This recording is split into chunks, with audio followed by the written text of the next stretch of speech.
Hi sewing friends! So today I want to talk to you guys all about how to start actually sewing, because so many times we say to ourselves like, oh, I want to start doing this thing, like a hobby or a craft or an exercise or cooking or something. I want to do that. So what are the first steps to doing that?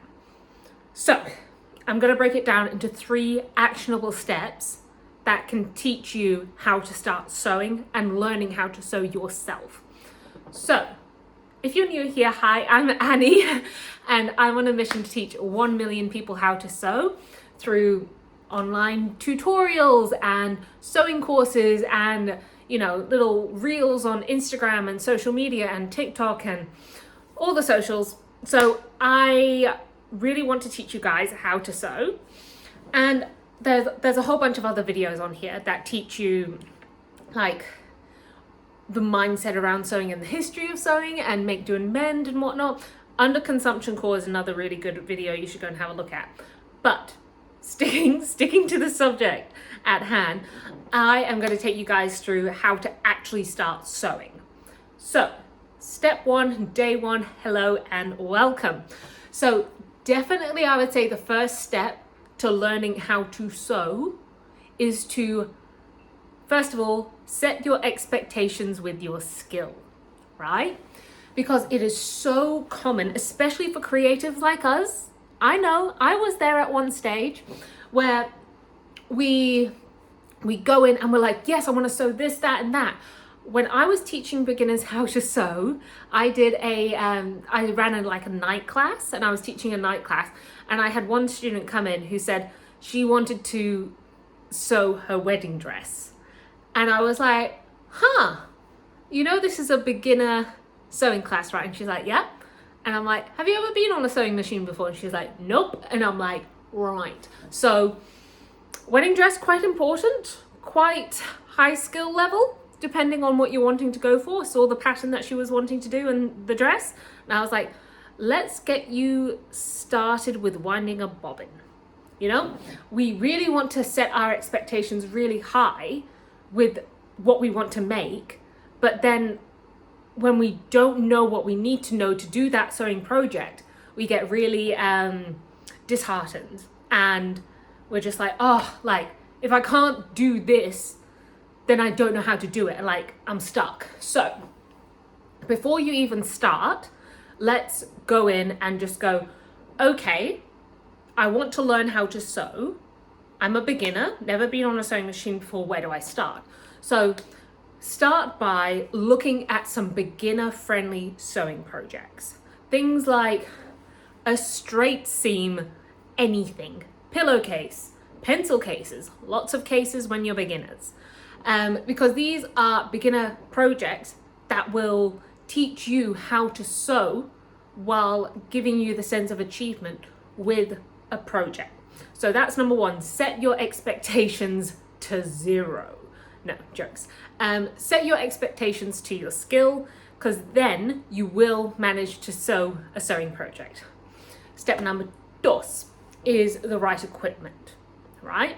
So, of course, you will need a sewing machine at some stage, even though if you really want to learn how to sew, you can do it by hand. It just will take a little bit longer, obviously. So, a sewing machine. There are 2 that I would recommend, and I have them linked below. One is a Brother sewing machine. It is advertised as beginner friendly, so you will be able to go straight into that and have no problems. I would stick with a sewing machine that has gears rather than a computerized one, less hassle that way. And the second one is the Singer heavy duty sewing machine.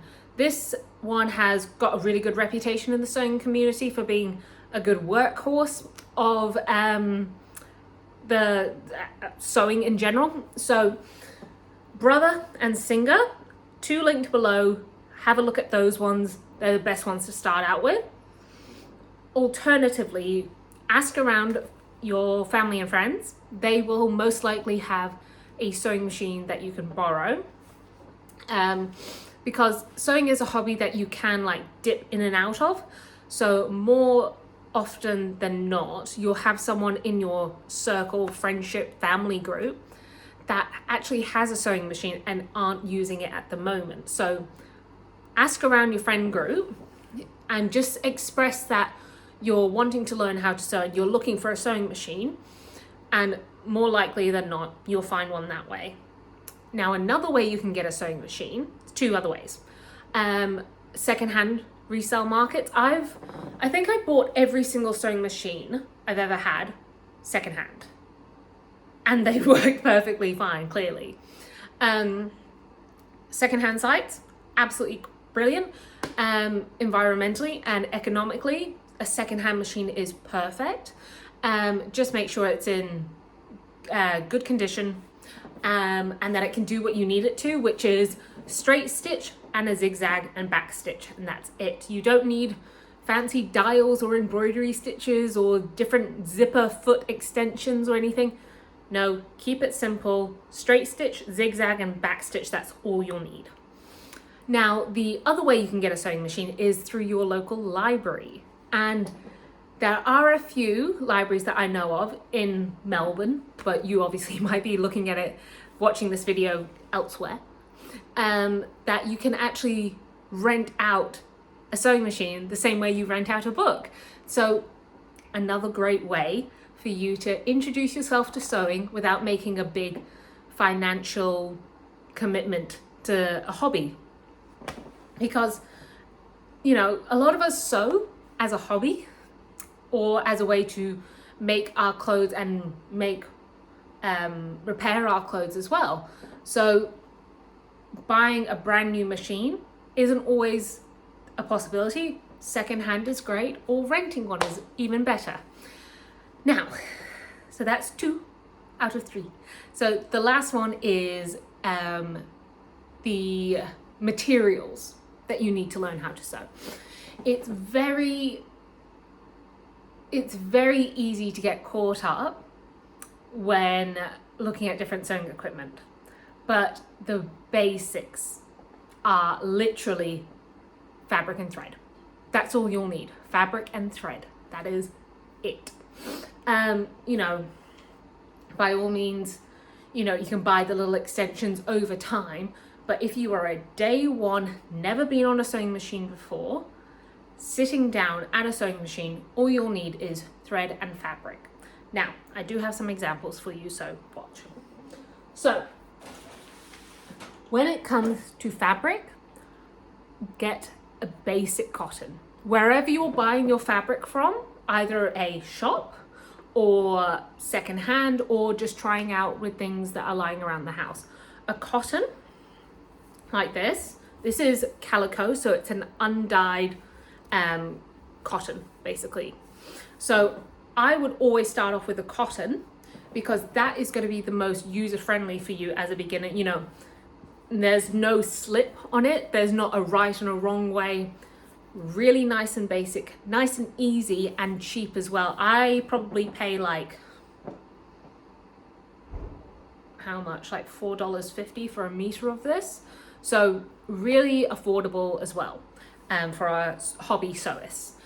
Now, this can get used in multiple different ways. Because it is a basic cotton, you can use it for different sewing projects. So it'll most likely than not stay in your fabric wheelhouse as you continue to sew, but it is also a great way for you to just get started. Now, the other one, your thread, right? Believe me when I say I've been sewing for 20 years and I always just sew with Gutermann.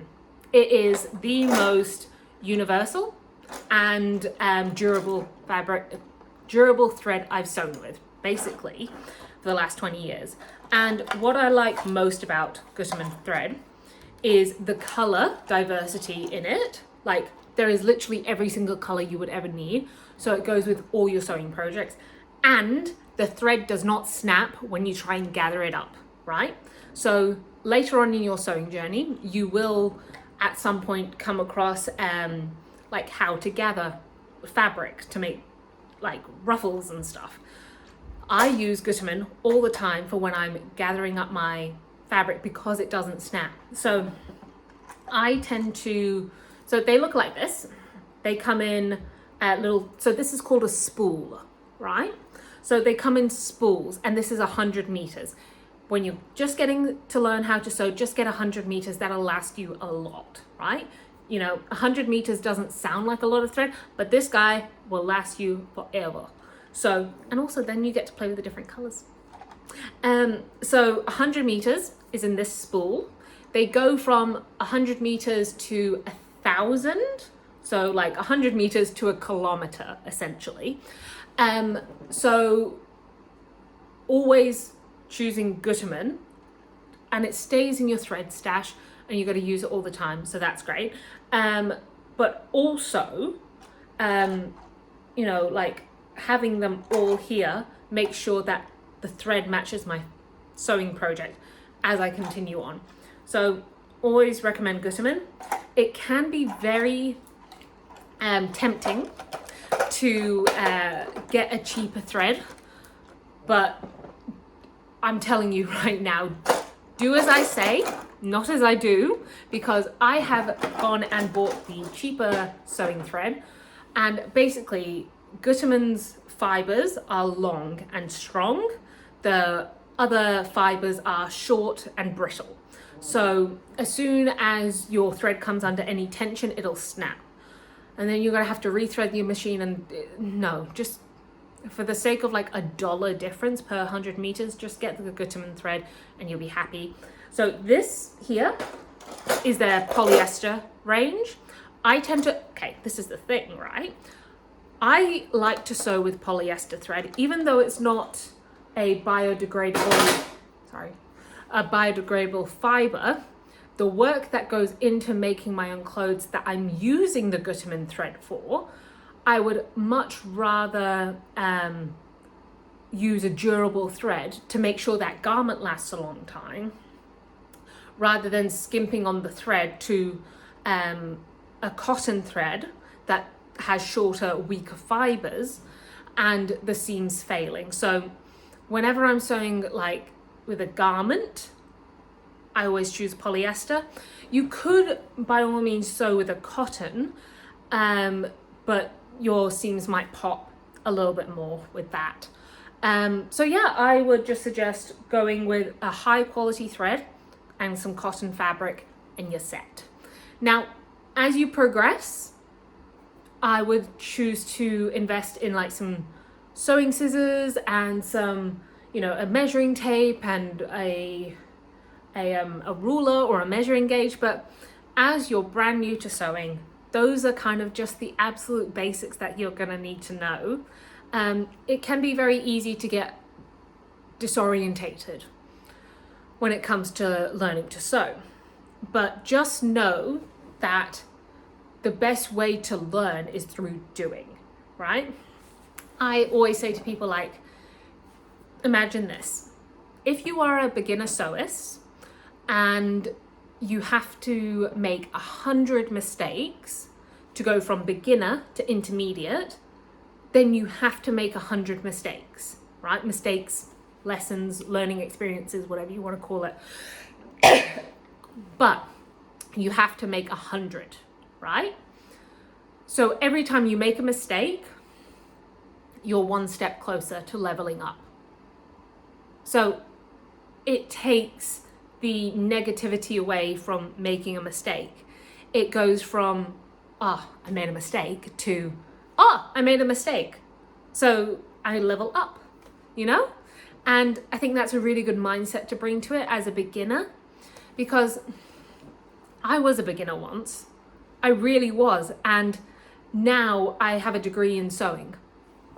Thank you. I will hang that on every single wall that I have, because I earned that. I made so many mistakes. I can tell you the time that I was sewing a turtleneck, right? And I sewed the sleeve in the armhole. Who was I sewing this turtleneck for? A giraffe. Like, I have a degree in sewing and I still make mistakes. I'll tell you what, I was fixing my puffer jacket, like, no jokes, like 5 days ago, and I was filming it, and I couldn't find my snips. Like, they weren't in arm's reach and I couldn't find them. And so I just grabbed my bigger sewing scissors and I went to go cut the thread off, and I actually cut a second hole in my puffer jacket. And I uploaded that onto Instagram, and like, it's such a common thing that, you know, you make mistakes when you sew, and it's all part of the process. And one thing I now know is keep snips in arm's length at all eventualities when sewing, because clearly that happens. But I can fix it. No one's died.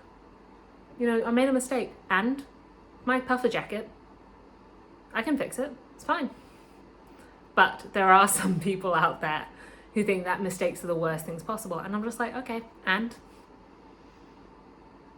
Yeah, I snipped my jacket, and? I know now not to do that. So, all to say, mistakes happen. You live, you laugh, and you learn to sew. And that's what this is all about. So yeah, I hope you guys enjoyed this video. I like to upload a video a week. And yeah, if you guys want to hear about more topics, because I love talking about this kind of stuff. So make sure to put a little comment down below if there's anything that you guys want to hear me talk about, or projects. The blue coat. I will do a video on the blue coat, I promise, because that has been highly requested. So I will see you guys next week. Don't forget to subscribe if you like these videos, and next week. See ya.